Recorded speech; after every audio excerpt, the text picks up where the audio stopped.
Good evening, producer Susan. How are you doing today? I'm doing great, Jersey Joe. How are you? I'm good, thanks. You getting ready for spring? Yep, the grass is already starting to turn green. You and me both. I got to take my snowblower off, which I haven't used once, and put the mower deck back on my garden tractor. So that's hour and a half to put it on, hour and a half to take it back off. Didn't use it a single time. All right, you ready to try to pack in a bunch of stuff here? Let's do it. All right, here's what I'm going to try to squeeze in today, and I won't even talk about. Probably won't even get to talk about Chat GTP. If you ask it to make about a joke about Jesus and you ask it to make a joke about Muhammad, you get two entirely different answers. Anyway, focus of the show: news and perspective you won't hear on TV, and I'm definitely going to give you some perspective you won't hear on TV. Our quote of the day will be from the late Vince Lombardi. You know who Vince Lombardi was? I absolutely do. Coach of the Green Bay Packers, of which the Super Bowl trophy, the Lombardi Trophy, is named after the Super Bowl trophy. Hmm. And it's about success and hard work. And in a related piece, I'll describe 8 keys to success that require absolutely zero talent and can be practiced by anyone, regardless of what talents you have or don't have.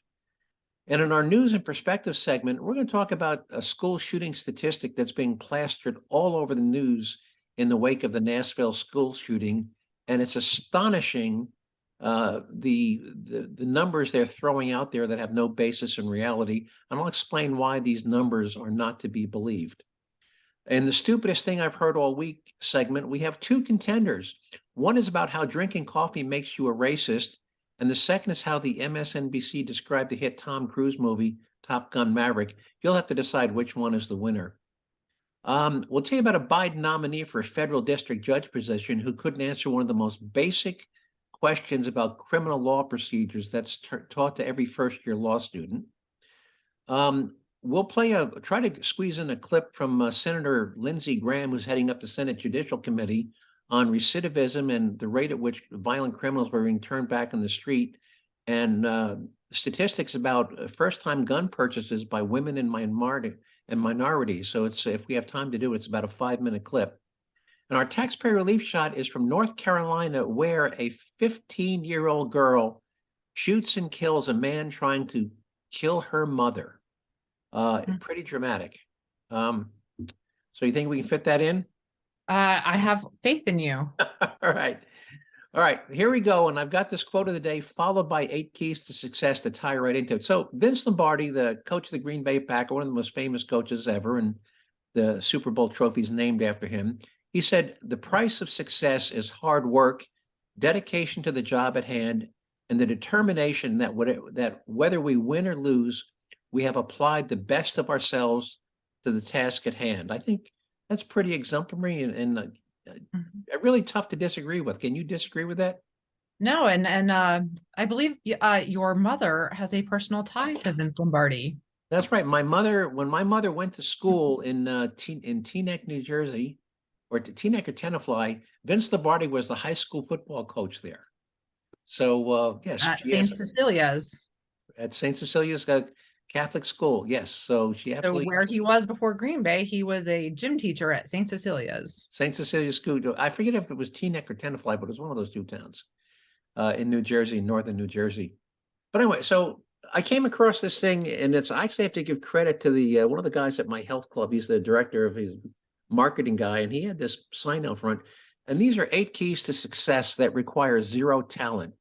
Now, don't get me wrong, talent is always great, and talent can let you rise to more to higher levels. But even jobs that require little to no talent, or even if you have talent, if you don't possess these 8 characteristics, it's rare that you will succeed in any environment where you either are working for somebody or as part of a team. And here's what those 8 things are: being on time, having a good work ethic, having energy, your body language, having a passion for your work, being prepared, being coachable, and having a good attitude. And as a former CEO of several different companies, over the years, I have hired hundreds of people. I've promoted probably 50 people. And the things I look for are those 8 things. And don't get me wrong, being smart, being good at what you do, knowing your job is important. But let's say that you're a cashier at Walmart Um, if it comes a time where they need a new shift supervisor, and again, being a cashier is a cashier, doesn't take any particular, you can learn to be a cashier in a week, right? Mhm. But Yep. but if the store manager is looking to make somebody the shift supervisor, I believe, this is speculation on my part, I believe the supervisor or the store manager is going to look at people who exhibit these 8 qualities. And if you're one of those 8 or the only one of the 8, I think that you're going to be made the shift supervisor. Would you agree or disagree with that? Yeah, that goes to a philosophy I live by, and it's the Disney philosophy, and it's that skills can be taught, but attitude cannot. And like you said, being a cashier, that is a skill, and that's a skill that can be taught, but having the right attitude to do that job well, that Right. cannot be taught. Good customer, right, being on time, having, good customer service skills, being pleasant. This gets back to body language and attitude.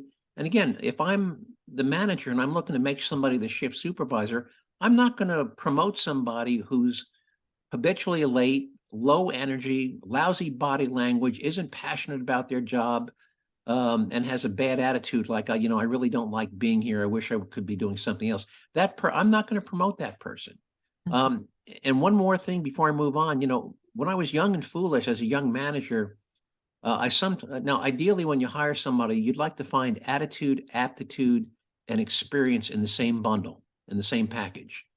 But frequently I had to choose between somebody with good attitude and aptitude, but very little experience, or somebody with a lot of experience, but a little weak in attitude and aptitude. And once or twice when I was a young manager, I would hire the guy with experience, and it never worked out well. And what I discovered, fortunately, fairly quickly, is that you can inject experience, but you cannot inject attitude and aptitude. So if I've got some 50-year-old crusty guy, he's been doing this job for 30 years, he knows all the tricks. Yeah, but if he's got a crappy attitude, um, if I hire the other guy that's got, and again, it's not a question of age. If I hire the other guy who's, say he's also 50, but he has great attitude and great aptitude, and he's done very little of this work, I know I can train him in 6 months, and he'll run circles around that first guy. Um, and that's worked for me. That's been one of my secrets of success as a manager. So did you want to add anything before we move on? No, like I said, I live by that Disney philosophy of hiring for attitude over skill. All right. Um, we've got 2 quotes. By the way, so are you a coffee drinker? Very much so. And do you ever drink coffee at a place like a Starbucks or one of those little boutique coffee shops? I do prefer some of the boutique ones. I admit that Starbucks is not necessarily my favorite. I'm a Dunkin' person. Okay, but you go to a boutique. Well, so Yeah. producer Sue, I'm afraid I'm going to have to fire you because clearly that drinking coffee makes you a racist, according to this one guy. So, and I can't have a racist as my producer. So let me tell you, if you go to this website, afru.com, AF Alpha, Alpha Foxtrot Romeo Uncle, afru.com. Here's what the author, the guy who runs this website, he's an African American gentleman, and here's his quote. If you have any, he writes primarily to an African American audience, and here's his quote: "If you have white coffee drinking friends, he or she may not even let you in on the old coffee joke. Oh no, he or she may have even let you in on the old coffee joke white coffee drinkers share when people of color aren't around. And the joke is there are 3 things that are necessary in order to make a cup of coffee, and they are: first, a black man to roast the coffee; second, a yellow man to grind it; and third, a white man to drink it. Well, I'm here to validate your lived experience. Coffee is in fact horribly racist, and there's data to back it up." He goes on. "Every facet of the coffee industry, in fact, is rooted in racism. From the moment the whites viciously stole coffee from black and brown people to present day Karens sipping their morning cup of white supremacy, whites have been able to drink the fruits of our labor and culture with impunity." And he goes on and on and on and on. How stupid, on a scale of 1 to 10, how stupid is that? I guess I must be a white Karen. Yeah, you must be a white Karen. And do you look down upon black people when they come into Dunkin' Donuts? Do you look down on black people who come in Absolutely not. Oh, well, keep that in mind. Don't tell us your rating. Give that a rating in your mind. So now, have you seen the movie Top Gun Maverick? Yes, I have. Blockbuster, great movie. I think better than the original, right? I wouldn't go that far. Well, I thought it was a really But it great was movie. good. It was a It was good good. movie. Okay, had like 6 Oscar nominations. Here's what uh, this is not even the movie reviewer. This is one of the MSNBC opinion people. And here's a quote from the story that he wrote. Top Gun Maverick is the most insidious movie at the Oscars. This person named Zishan argues that the film is military propaganda and poisonous. Top Gun is as insidious as it is entertaining. It does not merely revive a forgotten human-centered spectacle. It also beckons for a return to accepting that the American war machine is a beacon of virtue and excitement. It is a poisonous kind of nostalgia, one that smuggles love of endless war into a celebration of live action. So if you have to pick between which one of those, unless you happen to agree with that opinion writer, that's op-ed. Again, that was not the movie review, that was op-ed. So which one of those is, in your opinion, is the more stupid? Is it Drinking Coffee racist, or is Top Gun Maverick and Insidious military propaganda and poisonous? I think I'm gonna have to go with the coffee being, but the original Top Gun movie, the Navy said that they had an increase. There was a direct correlation of people signing up after that original movie was released. And not this last Sunday, but I believe it was the Sunday before, 60 Minutes actually did a segment on the Top Gun movie. And was it, sensationalizing, being fighter pilots. And I'm curious if after the release of the second movie, did people join the Navy? Well, that'd be interesting to find out. But do you think it's, quote, a poisonous kind of nostalgia, No, one that I smuggles think love of endless war? no, I see it as entertainment, Right. Well, sensational again, entertainment. so, but you pick Drinking Coffee is racist over Top Gun Maverick being propaganda. Yeah, because I see the movie for what it is, as entertainment. Right. All right, so we have a winner. We'll if any other viewers out there want to disagree with the producer Susan, just send me an email to joe@jerzee-joe.com. We had the tragedy in Nashville the other day, that trans 28-year-old former student went in and killed 6 people. And I don't know if you've seen it, but I watch 2 or 3 different network news shows every day, and I've seen the statistic quoted several times on various news stations, and that statistic is there have been 33 school shootings in K through 12 schools so far this year. Have you seen or heard that statistic? I have. Well, this brings me back to something, a Mark Twain quote, which I believe I've mentioned on this podcast once before.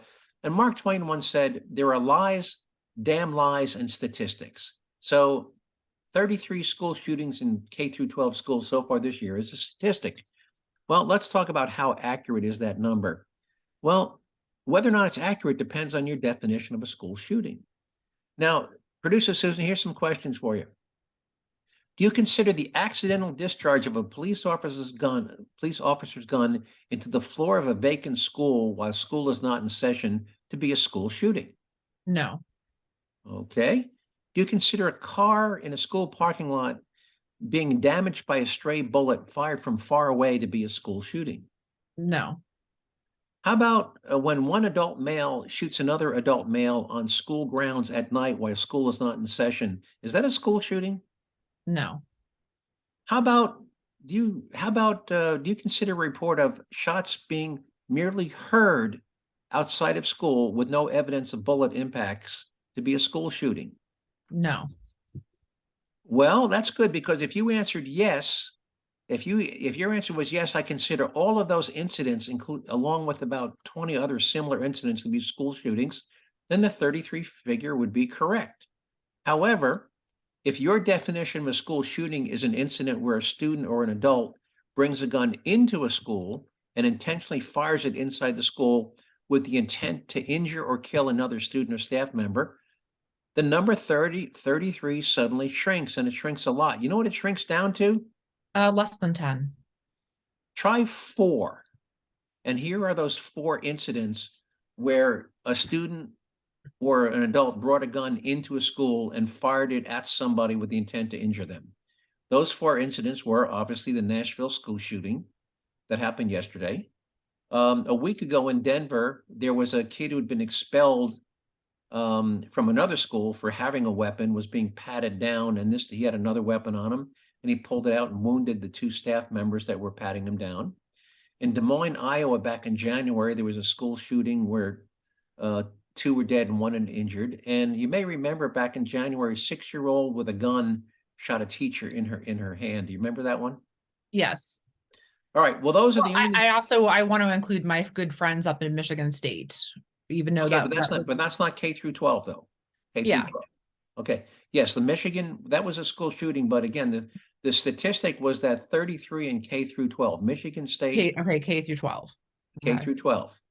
So there have only been so again, Michigan State, yes, tragedy, 3 people killed, 5 wounded, very, very sad situation.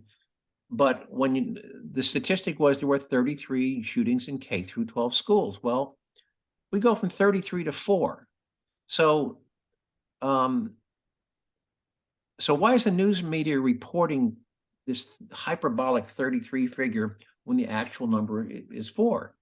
Is it because they're being fed information from the Bloomberg-funded anti-gun group, Everytown USA, that maintains a database of what they claim are school shootings, which includes any incident in which a gun is discharged, ready for this, in or near a school without regard to the intent of that discharge or if there was any actual injuries? What they do is they collect these statistics and they put press releases and they send them out to all these news stations, and the news people are either too lazy or they have a confirmation bias. Yeah, let's report that. And they just read back on this press release, no fact checking. So that's why every CBS, NBC, ABC are all reporting this ridiculous 33 K through 12 school shootings so far this year. It's not 33, the number's 4. So a lot of the comments on my social media over the last since the Nashville, and what a horrible thing that happened, especially when it's children so young.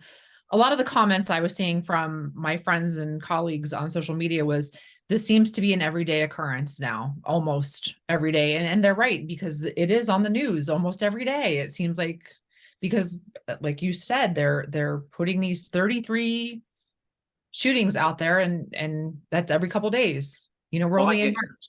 I heard one about an hour ago, just before the podcast, where we've had 139 mass shootings so far this year. Again, it's the Gun Violence Archive, another this anti-gun group. Did you hear about, not counting Nashville, did you hear about 139 is 2 a day. Did you hear about the 14 mass shootings we had in this country last week? No. That's because we didn't have 14 mass shootings in this country last week. But the Gun Violence Archive, anytime two groups of people start shooting at each other and a few get nicked, they call that a mass shooting. All right. If you look at the 33 school shootings, or what did you say, 139 mass shootings, right? Let's for a minute, let's look at all of them. In 2 points I want to make. One, the majority of those cases, the guns were obtained illegally. So adding additional laws on top of already strict laws, you live in New Jersey and it was practically impossible for you to get your license. That's correct. And states like New York, New Jersey, and Illinois have some of the toughest gun laws in the entire country, and yet they have some of the highest rates of gun violence in the entire country. So adding more laws on top of laws isn't going to make any of these go away, because most of these guns were obtained illegally. And the other point is that the majority of these, aside from the gang violence, the ones that are related to gang violence, there is a component of mental health here. That is the cause of the majority of these shootings, is mental health. Right. The Nashville shooter, she was under a psychiatrist's care. She was suicidal. She was clearly having mental issues. Yes. And by the way, last year, City of New York confiscated 6,000 illegal guns from people they stopped. But they only being in possession of legal guns is a felony. You know how many of those 6,000 people were prosecuted for felony? Percentage? I have no idea. 27%. Mm. which means that because they weren't prosecuted for the felony possession of a legal gun, they're now legally allowed to go buy another gun. So that's part, and we're going to play the clip from Lindsey Graham talking about how violent people are turned back out in the street to injure people again. So All right, let's stop treating the cause, or let's stop treating the symptoms and treat the cause. exactly. Now, let's move on to a judicial nominee. Do you know what exculpatory evidence is? I've heard the phrase. I don't know that I can give a precise definition. Well, exculpatory evidence in a criminal case, if the prosecution has evidence that may be beneficial to the defendant, they're required by law to give it to them. In other words, if they have three witnesses, they said, yeah, no, that looks like the guy, and one witness said, no, the guy that robbed, the guy I saw had a beard. Well, if they have even one witness that has a different, they're required to tell the defense attorney, well, we have a witness that said the robber had a beard and your guy doesn't have a beard. Or if they have a witness said, well, the guy drove off in a red Jeep Grand Cherokee and the defendant doesn't have a red Jeep, they're required to let them know they have that statement. That's called exculpatory evidence. It benefits the defendant. And it's something they teach in first year law school. It's called the Brady Rule. It comes from a case, Brady versus the state of Maryland, where the prosecution had some evidence that would have cleared the defendant and they didn't disclose it. And the case went to the Supreme Court, and the Supreme Court said the conviction's overturned because you denied the defendant, the right to a fair trial. It's pretty basic first year law stuff, first year law school stuff. So what happened is Biden has nominated a judge magistrate, and now a magistrate judge deals with contract issues, legal issues, statutes. He doesn't do criminal law, but still he's a judge. Well, he's up for confirmation in the Senate, and this is Senator John Kennedy from Louisiana questioning this Biden nominee who's never been a criminal judge. He's been a judge magistrate. But again, he passed law school and he passed the bar. And here's a Senator Kennedy asking him about the Brady Rule. As a Brady, tell me how you analyze a Brady motion. How I analyze a Brady motion? Yes. Senator, in my 4.5 years on the bench, don't believe I've had the occasion to address a Brady motion in my career. Do you know what a Brady motion is? Senator, in my time on the bench, I've not had occasion to address that, and so it's not coming to mind at the moment what a Brady motion is. Do you recall the U.S. Supreme Court case Brady v. Maryland? I do recall the name of the case, Senator, yes. And what did it hold? I believe that the Brady case Senator, I believe the Brady case involves something regarding the Second Amendment. It is not. I've not had a. By the way, it has absolutely nothing to do with these things about the Brady Foundation. It has absolutely nothing to do with the Second Amendment. I would find it hard to believe that he didn't encounter a Brady right issue. Again, he was a magistrate judge dealing with contract law. We got another 30 seconds. We got another 15 seconds to go here. Occasion to address that. If that issue were to come before me, I would certainly analyze that Supreme Court precedent and apply it as I would need to the facts in front of me. Thank you, Mr. Chairman. So again, here we have a guy that's been a judge magistrate, and magistrates don't try criminal cases. They try, contract law, things of that nature. So Biden has nominated this guy to be a district court judge, which deals with criminal cases. And the guy doesn't know what every first year law student should be, which is what a Brady ruling is, or what the Brady versus Maryland Supreme Court case. When you go to law school, you are, in year one of law school, they drag you through every major Supreme Court case. So it's pretty sad that this guy is being nominated for a district court judge and doesn't know what a Brady motion is. All right. You ready for, let's see what else I got next here. Well, in a kind of a related thing, we talked earlier about these shooters and these felons. Senator Lindsey Graham heads up the Senate Judiciary Committee. So he was actually holding a hearing on the rate at which violent felons are being put back on the street. And how much time we have left? You got about 10 minutes. Good. Here's a 5-minute clip. We may not play it all, but here's Senator Graham questioning some witnesses.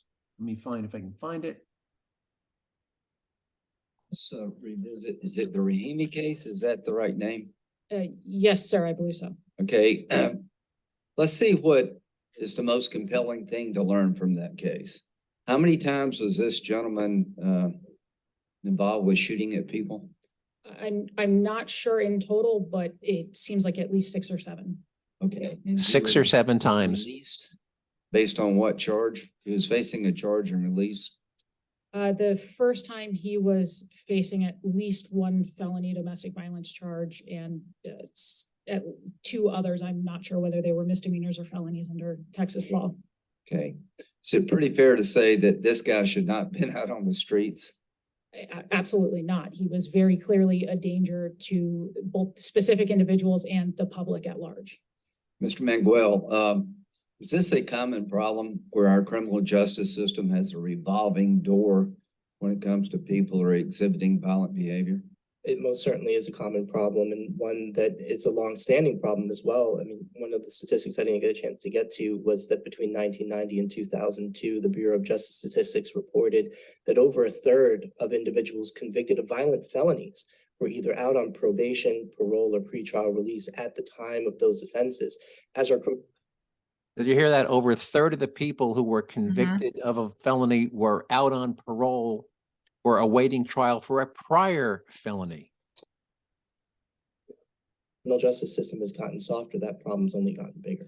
So when you look at what America is facing, would you agree with me? The best thing we could do as a nation is to make sure that our parole laws and our attitude toward violent criminals is changed so that they are not out hurting people, they stay in jail? I think that's exactly right. I mean, one of the biggest challenges that we currently face, as evidenced by the data on the role that repeat offenders play in serious gun violence, is that we are systematically failing to draw and enforce a line as to how much repeated criminal conduct we are willing to accept and tolerate. Well, if your proposition is true, America would be responding in a certain way. Do you realize, Ms. Sweater, that from 1991 to 2019, the number of guns in America number of weapons owned by Americans has doubled? I am aware of that. Yes, Senator. Do you are aware of the fact the number of concealed carry permits have increased by 7-fold? I know it has increased exponentially. I will take you at your word that it's roughly 7. Are you aware that between 2019 and 2020, 58% increase in gun purchases by African Americans, 43% increase by Asians, 46% increase in purchases by Latino Americans, 40% of those purchases were made by first-time gun buyers? Are you aware that from 2005 to 2020, a 77% increase in gun ownership by women, and that from 2019 to 2020, a majority of people buying guns were women? Are you aware of all that? A majority of people buying guns were women. It's because there are a lot of Americans, specifically, as you mentioned, women and ethnic minorities who, a lot of them for the first time in their lives, beginning in the last couple of years, looked around at the state of reality in this country with sort of widespread and issues with policing, Well, let's just stop there for a moment. Mr. Lindley, you've been a police officer. Thank you for your service. How's morale among police in America, generally speaking? Thank you for the question, Senator. I think overall morale is decreasing. Yeah, and there are probably a lot of reasons for that, but it's harder to get people in the law and like to work with people to try to change our decision that interpreted the Second Amendment to be a good legal. Ms. Glenn, your experience was terrible.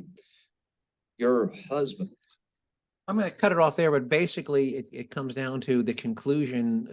He asked, and some of the witnesses, he said, yes, Americans have lost faith Yeah, in the ability of the police to protect them. And I think I've absolutely. mentioned, and there's actually a Supreme Court case. It was out in Castle Rock, Colorado, where they sued a woman was killed by her ex-husband, where she had a restraining order, and the family sued the town of Castle Rock for not protecting her from the ex-husband.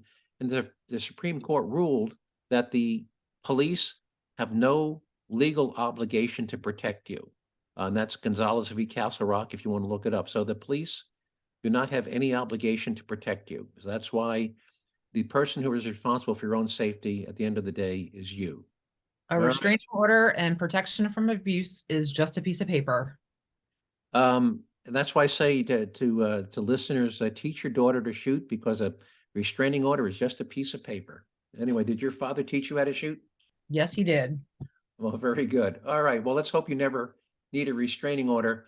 I'm going to move on to how much time we got? You have about 5 minutes. All right. So our taxpayer relief shot, this is where a good guy or a good woman with a gun shoots and kills a thug, saving the taxpayers the cost of a jury trial and imprisonment. And I'll let the Sheriff of Santa Rosa County, Florida, explain this to why he refers to it as a taxpayer relief shot. Here we go. Here we go.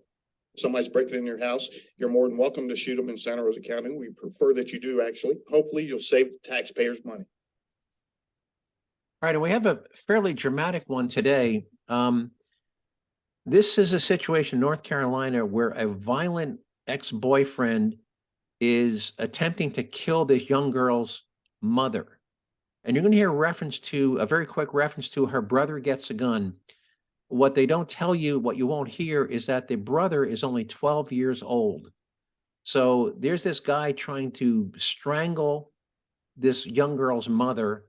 Her 12-year-old younger brother goes and gets mommy's gun. The 12-year-old hands mommy's gun to the 15-year-old daughter. And I'll let you hear what happened after that. Here we go. Not be charged. The district attorney says Stephen Kelly was found dead at a home on Lakeview Drive in Forest City Wednesday night. Deputies say Kelly had attacked his girlfriend, Chandra Neerman. They say he was choking her, yelling that he was going to cut her throat and kill everyone in the house. Deputies tell us Neerman's son got a gun, and her 15-year-old daughter took that gun and fired it twice. The bullets hit Kelly in the chest. One of the bullets grazed Neerman's other daughter. She was treated and released from the hospital. The DA's office determined the shooting was justified. So what do you think of that one? Had you heard that one before? I have not heard that one, but yeah, sounds justified. Yep. And again, it was the younger brother got mommy's gun. He was 12. He knew what to do, but he handed the gun to his older sister, and she put 2 in the chest. And the guy wound up DRT, dead right there. All right. So we finished ahead of the clock for a change, huh? Yep. All right. Well, wonders never cease. Anyway, by the way, next week we're going to talk about buried in the Biden's infrastructure bill that passed last year is a provision that beginning in 2026, that all cars after 2026 won't let you drive if you're drunk. They're going to be required to have sensors that can detect your blood alcohol from your breathing. And if you're drunk, they won't let you drive. Of course, if you're the designated driver with 2 drunk friends in the car, it's going to be interesting to see how the car is going to be able to tell which one of you has blood alcohol above the legal limit, but we'll talk about that next week. All right. Anyway, I want to thank all of you who listened to the podcast for giving up 30 minutes out of your busy day to listen to me ramble on about the things I find of interest and importance. I hope you found them as interesting as I did, and hope you continue to listen. If you want to see some of the materials and story links you heard me talk about today, you can find them on the Jerzee Joe Show website at jerziejoe.com. That's J-E-R as in Roger, Z as in zebra, E-E, jerziejoe.com. Just remember, spelled Jersey with an R and a Z.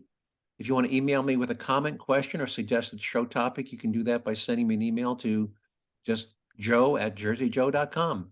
And that's all I've got. Producer Sue, anything you want to add? No, it's a beautiful day outside, but I could have sworn Alexa told me it was going to snow tomorrow. Well, it may be where you are, but it's not going to be doing it here. Anyway, as always, I appreciate your help, and we'll talk to you next week. All right? All right. Thank you, Jerzee Joe. Have a good You're welcome. week. You too. Bye-bye.